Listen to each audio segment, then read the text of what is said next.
Alright, what is going on, guys? Today I'm going to be making a video showing off some of my pickups from RetroGameCon, which takes place in Syracuse, New York. It was just this last weekend. I'm not sure exactly when this video is going to be uploaded. I'll try to get it out pretty soon. But I got a ton of stuff, so I'm just going to get right into it and, keep it quick. But I will say before I start, some of these pickups I will make full videos on in the future. And I mean, if you enjoy this and you like these type of videos, just make sure to hit the subscribe button. It really helps me out a lot. But let's just get into some of these. So I'll kind of try to go from like worst to best, although for some of these I'm just gonna pick at random kind of. So first off, I got Pokemon Ranger for the DS. This is one that I've kind of heard of. It's just kind of weird because it's like a spin-off, but it's still kind of an RPG, I believe. I think. So I just thought it would be kind of cool to get. I've played like a very small portion of this game before on emulator, just to check it out and see what it is, and it seemed interesting enough, so give it a shot. Then I got WarioWare Touched. It was at the same booth. I probably overpaid a little bit for it, but it's a WarioWare game. I think this is actually the first one I have, so I thought mine might as well. Next up, I got Star Wars Arcade for the 32X. I pretty much always pick up 32X stuff when I find it, just because it's a cool system, and I need some type of reason to play it, so here we go. Condition's not great, it's kind of messed up a little bit, but it's okay. For $15, it's not too bad. Next up, I got Wipeout 64. I'm trying to go for a 64 full set. I'm nowhere near it, but I got these stickers from Etsy, and, now that I'm kind of peeling them off as I go, I kind of want the full set so I can clear out those sheets. So here's one of them, kind of similar to F-Zero, kind of. It's like F-Zero mixed with Mario Kart, I guess, if you've never heard of Wipeout before, but it's pretty fun. Some of these I am going to skip because they go along with something else, and I don't want to spoil that. Next up, I got the Panasonic Sampler CD for the 3DO.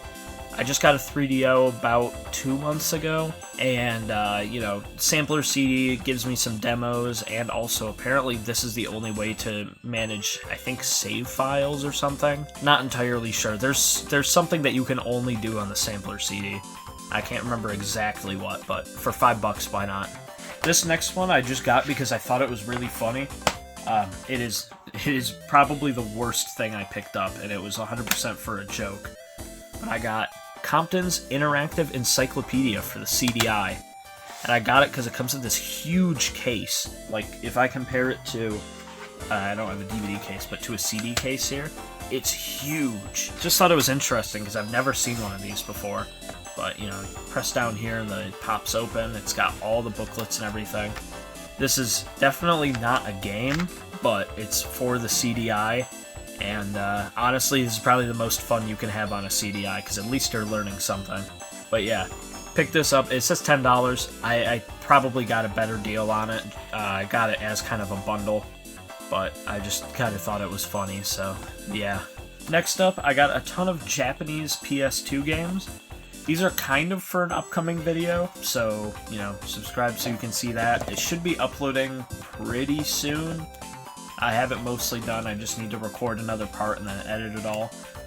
But I got Shadow of the Colossus, which is actually called something different in Japan. It's called Wander and the Colossus, which is kind of cool. I didn't know that, but there's that. I don't know if it normally came in this clear case, or if this is like a replacement one, but it's still kind of cool. Then I got Japanese Burnout 3. I just really like this game, and I saw a Japanese version and thought that would be funny. So, here we go. Next up, I got Tokyo Extreme Racer Zero. I just like racing games, and I saw this. I think this did release in America, but, if not, then that's cool, but I'm pretty sure it did. And then this one here is GT Concept. It's some kind of like demo. I haven't really looked into it too much, but it's a Japanese version of the game with some like kind of limited stuff, I believe. I really don't know anything about it. It seems to be like some type of pre-release version of it. But yeah, it just kind of looked cool, and I got it for pretty cheap. I think all of these I got for $5 a piece. So there's that.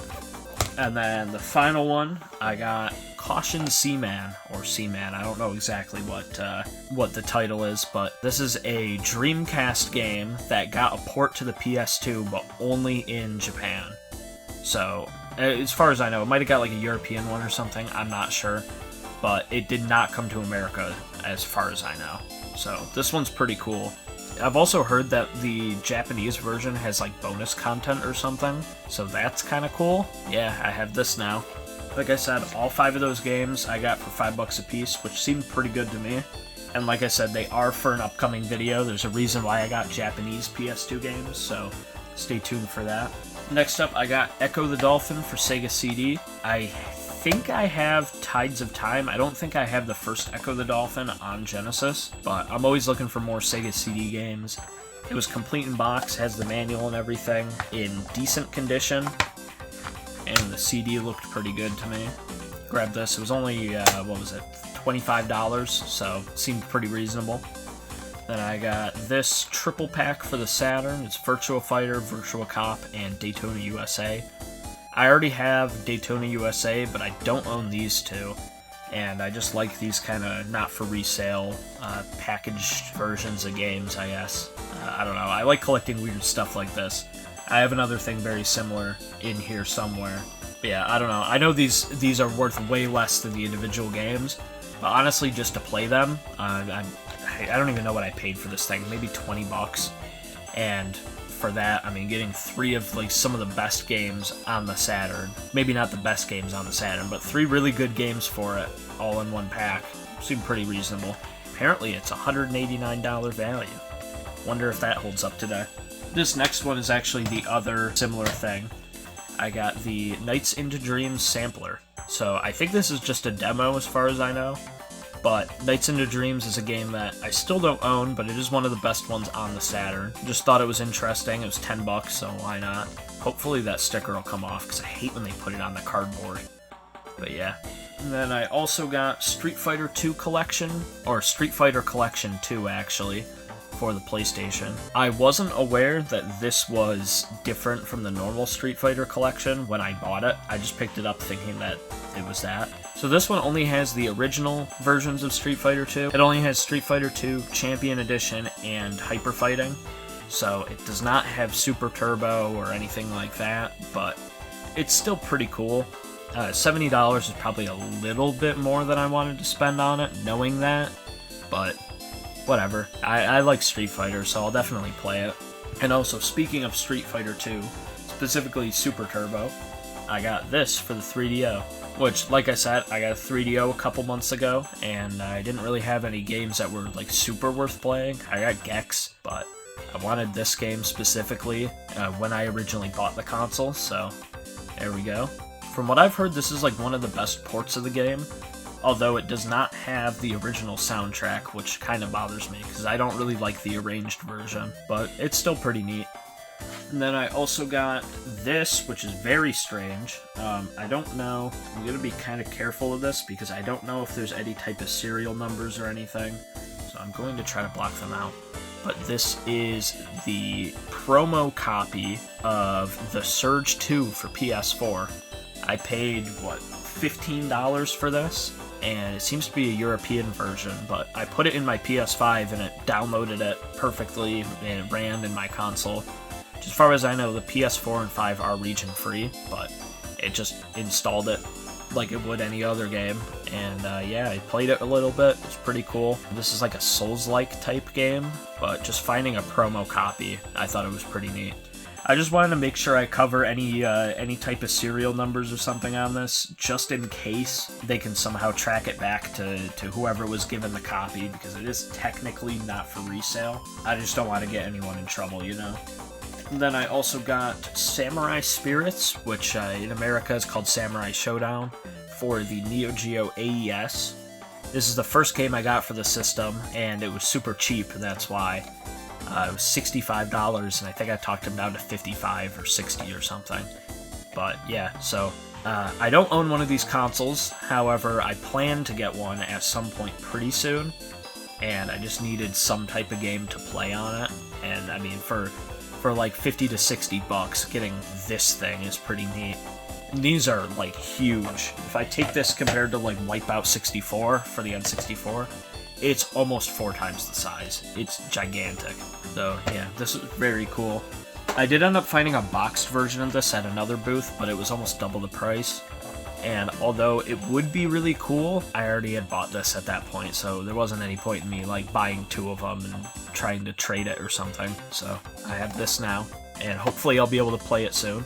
Next, I got The Legend of Oasis for Sega Saturn. This is a RPG, I believe. I've heard pretty good things about it, honestly. Like I said, I always try to pick up Saturn and Sega CD stuff because it just looks really cool, and I like these big cases. But yeah, looks pretty interesting. It's like an action RPG, kind of. So it's definitely something I'll try out, and give me a reason to boot up my Saturn, which is nice, because I haven't really used the thing much recently. Although I'd really like to. And speaking of reasons to play the Saturn, I got one last game that doesn't go along to something else, and that is Sonic Jam for the Saturn. So it's missing the manual, which does bother me. I did talk him down a bit. I think I got it for like $135 or something like that. But it does have, you know, the end label and everything, so if I put it on my shelf, it'll look fine. But I really do want to get a manual at some point. So if anyone watching this has an extra manual for some reason, let me know, because I will try to work something out, because I really do want to complete this whole thing. But the disc itself is in pretty good condition. I can get it out of here without snapping it in half. Looks pretty good. There's no disc rot or anything like that, no deep scratches. So this is definitely one that I've wanted to get for a while, and now I'll be known as the guy who owns Sonic Jam. So I also got 3 consoles, and one of the consoles I got a bunch of games for. So I'll kind of go from least to most exciting. So first off, I got a Wii Mini, which is just something that I didn't have yet. There's really no reason to own one of these if you have specifically an original Wii, because it just has way less features, and there's no real upside to using this version. The only thing you really get is maybe it's more reliable because it's newer and it has a top-loading tray, so it's possible that the mechanism won't wear out or something like that. I don't know. Right now, I don't really run into many Wiis that don't work, so who cares? So it doesn't have an SD card slot, it doesn't have component out, it's just missing like a ton of things. I think you can still mod them using the USB port on the back, which it only has one of, but I don't know. I've never really looked into it. Most likely this is just gonna sit on my shelf, but it's something kind of neat that I have now. The next console that I got that's also pretty interesting is the Sega Nomad. And this is a portable Sega Genesis. Unfortunately, it doesn't have the battery pack with it, which has to like clip onto the back or whatever. Those are usually another like $100 or so. So I just got the console alone. I just traded a bunch of my extra games for it, so I really didn't pay too much. And I tested it, the guy there tested it. Everything works, there's no real issues. Let me just grab a Genesis game real quick and I'll put it in. So here we got Castlevania Bloodlines, which is one of my favorite Genesis games. Here we go. Boots right up. It's basically just a portable Genesis. Well, I mean, kind of portable. This thing is a brick. But it works pretty well, and honestly, the screen, I don't know if I'll be able to get the contrast good enough to where it shows up on camera right, but the screen looks really good, especially for handheld from the 90s. But compared to the Game Gear, this is so much better. It's almost playable. Anyway, I'm going to stop playing this before I record for like 7 hours. But yeah, so the Nomad's pretty cool. I've been wanting one of these for a while, and I saw it sitting there at a booth, and I thought about it overnight. This I got on the second day, and I just decided to go for it. And now for the third and final console, I got this, which is an Atari Jaguar. So this is probably the rarest, like, American console I own. I have a lot of stuff from overseas that was pretty rare, but this is probably the rarest thing that released here.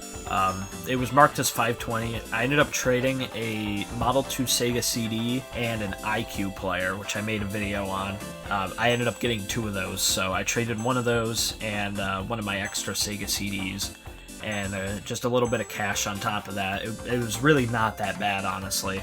But yeah, now I have this thing. So Along with it, I got this bag full of accessories right here. I can barely show it on camera. So it has the manual, which is pretty cool, or the user's guide. I don't know if there was another manual that came with it. There's not really a whole lot in here. It just kind of tells you how to plug it in, which is pretty self-explanatory. I got the controller, which is pretty standard. I know there's 2 versions of the Jaguar controller, and one's better than the other. I don't know which one this is. It feels okay. Not something I'd want to use all day, but it's not the worst thing ever. Then it has, you know, just the power cord, which actually looks very similar to a Genesis power cord, although I think the plug's different, but the actual brick here looks very similar. And then it had a couple more extras with it. So these are kind of why it was marked at $520, along with the manual here, because these do sometimes go for like $300 to $400, but it came with, obviously, the manual. It has the Jaguar automatic game/TV switch. This is like an RF adapter for it. Never gonna use this thing, but I'm pretty sure this is what shipped with it. And then I also got the OEM component cables, which are pretty cool because you don't see these super often. Because like I said, I think it just came with the RF one. And then even cooler, I got the S-Video cables, which are also OEM as far as I can tell. From what I can tell, these cables aren't super common. I mean, they're not like rare. It's not like the GameCube component cables, but just getting all of this together is in one package is pretty cool. It does need some cleaning up. Like there's like a little scratch here and whatever. So I will kind of clean it up a bit and make it look more presentable. But for this whole lot, for what I paid, it is pretty good. So I'm excited to finally have one of these because this is a console that I've been wanting for a while, just because it's, like I said, one of the only ones that released here that I don't have yet. But I couldn't just get this and not get any games for it, so I ended up getting a few games. First of those being Wolfenstein 3D. I know there's a Doom port. Nobody at the convention had it, unfortunately, but I was really looking for it. But Wolfenstein's still a pretty good game. One of the good games for the system, which can't be said about a lot of them, so thought might as well. And then I also got Flip Out, which is kind of like this weird isometric puzzle game. I really don't know how to explain it. I've seen some gameplay of it, and it's definitely strange. Again, I'm mad that they put the sticker on the box. Hopefully I can get that off pretty easily. But yeah, it's like this weird isometric puzzle game type thing where you have to like match up the colors or whatever. I don't really know. I just picked it up because it was in the box and it was relatively cheap. Next up, I got Checkered Flag, which is basically virtual racing, but worse in every single way. So it was trying to kind of emulate that. To me, it looks like basically a virtual racing clone. There are probably some people that do like it, but from everything I've seen and from me playing it in an emulator, it's not amazing. And this one is like partially sealed, I guess. It's definitely opened. I wouldn't call it sealed, but it has the plastic seal on it. It's just sliced at the top. So that's kind of cool. These two are in box protectors for some reason. And I also got Tempest 2000, which is one of the few exclusives as far as I know. I mean, obviously the other two are also exclusive, but they're not like super worth playing. For people that like Tempest, I've heard this is actually a pretty good game. I've tried it out. It's kind of fun, although I've never really been much of a Tempest guy, so didn't really do much for me. But still, like I said, box Jaguar stuff. I just picked up anything I could find. I think I pretty much got every single box Jaguar game at this convention, which wasn't a whole lot because I'm on to my last one, and that is Club Drive. So this one looks horrible, but I've actually heard some people defend it. And it's not a racing game. It's definitely a driving game. You're kind of put into like this open world type thing, although I don't know how big it is. And yeah, you can just kind of drive around and do whatever. It looks really bad graphically, but I mean, it's on the Jaguar. What do you expect? Yeah, it comes in like the little sleeve here and everything. Has I don't know if it has the manual, but it does have a warranty card, which is kind of cool. So yeah, I just thought Club Drive would be kind of a cool thing to check out, so I got that. But as far as I know, unless there's something that I'm missing, I think that's everything I got. Gonna end it here. If you guys enjoyed this video at all, make sure to like, comment, and subscribe. Like I said, I do have that video I'm working on that should be coming out pretty soon, so, you know, be on the lookout for that. If you enjoyed the video, make sure to like, comment, and subscribe. It does help me out a lot, and yeah, I guess I'll see you guys later. Goodbye.